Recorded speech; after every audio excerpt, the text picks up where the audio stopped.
മഹാത്മാഗാന്ധി സർവകലാശാലയിൽ നിയന്ത്രണം ഏർപ്പെടുത്തി വിസിയുടെ ഇടപെടൽ. പ്രചാരണ ബോർഡുകളും ബാനറുകളും നിയന്ത്രണം ഏർപ്പെടുത്തി വൈസ് ചാൻസലറുടെ ഉത്തരവ്. മുൻകൂർ അനുമതി വേണമെന്നും അനധികൃത ബോർഡുകൾ നീക്കുമെന്നും ഉത്തരവിൽ വ്യക്തമാക്കുന്നു. തീരുമാനം ജനാധിപത്യത്തോടുള്ള വെല്ലുവിളിയാണെന്ന് VN വാസവൻ പ്രതികരിച്ചു.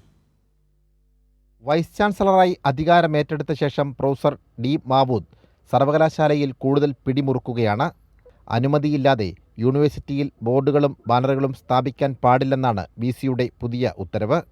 നിലവിൽ സ്ഥാപിച്ച ബോർഡുകളും പ്രചരണ സാധനങ്ങളും ഉടൻ നീക്കണമെന്ന് സെക്യൂരിറ്റി വിഭാഗത്തിന് വിസി നിർദ്ദേശം നൽകി. വിസിയുടെ ഉത്തരവ് ജനാധിപത്യ വിരുദ്ധമെന്ന് VN വാസവൻ പ്രതികരിച്ചു.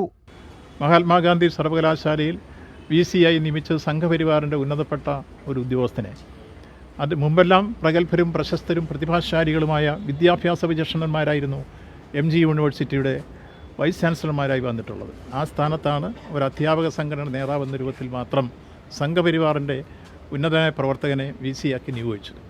അതിനുശേഷം ഇപ്പോൾ ഇന്നലെ പുതിയ ഉത്തരവിട്ടിരിക്കുന്നു, അവിടെ ഏതെങ്കിലും ഒരു സംഘടനയുടെ പോസ്റ്ററോ ബോർഡോ ഒന്നും വയ്ക്കാൻ പാടില്ല.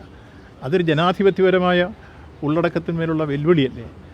യഥാർത്ഥത്തിൽ ഒരു ഭരണഘടനാ സ്ഥാപനമായി ബന്ധപ്പെട്ട് വരുന്നിടത്ത് ഏതെങ്കിലും തരത്തിൽ സംഘടനകൾ പ്രവർത്തിച്ചാൽ ആ സംഘടനകൾക്ക് അവരുടെ പ്രചരണത്തിന് വേണ്ടി പോസ്റ്ററോ ബോർഡോ ഒക്കെ വയ്ക്കാനുള്ള അവകാശവും അധികാരങ്ങളും ഇല്ലേ? അതുപോലും നിഷേധിക്കുന്ന രൂപത്തിലേക്ക് വന്നു കഴിഞ്ഞാൽ പൗരാവകാശത്തിൻ്റെയും ജനാധിപത്യപരമായ അവകാശത്തിൻ്റെയും ധ്വംസനങ്ങളല്ലേ അത്തരത്തിൽ രൂപത്തിലേക്ക് MG യൂണിവേഴ്സിറ്റി വരുന്നു. 2022 ഉത്തരവിൻ്റെ തുടർച്ചയാണ് പുതിയ ഉത്തരവ് എന്നാണ് സർവകലാശാലയുടെ വിശദീകരണം. വിസിയുടെ നീക്കം രാഷ്ട്രീയ പ്രവർത്തനങ്ങൾക്ക് തടയിടാനാണെന്ന ആക്ഷേപവും ശക്തം. സംഘപരിവാർ അനുകൂലിയായ VC നിയമിതനായ ശേഷം സർവകലാശാലയെ കാവ്യവൽക്കരിക്കുന്നുവെന്ന വിമർശനങ്ങൾക്ക് പിന്നാലെയാണ് പുതിയ നീക്കം. സാംജിത് അർപ്പൂക്കരയ്ക്കൊപ്പം സനോജ് സുരേന്ദ്രൻ, കൈരളി ന്യൂസ്, കോട്ടയം.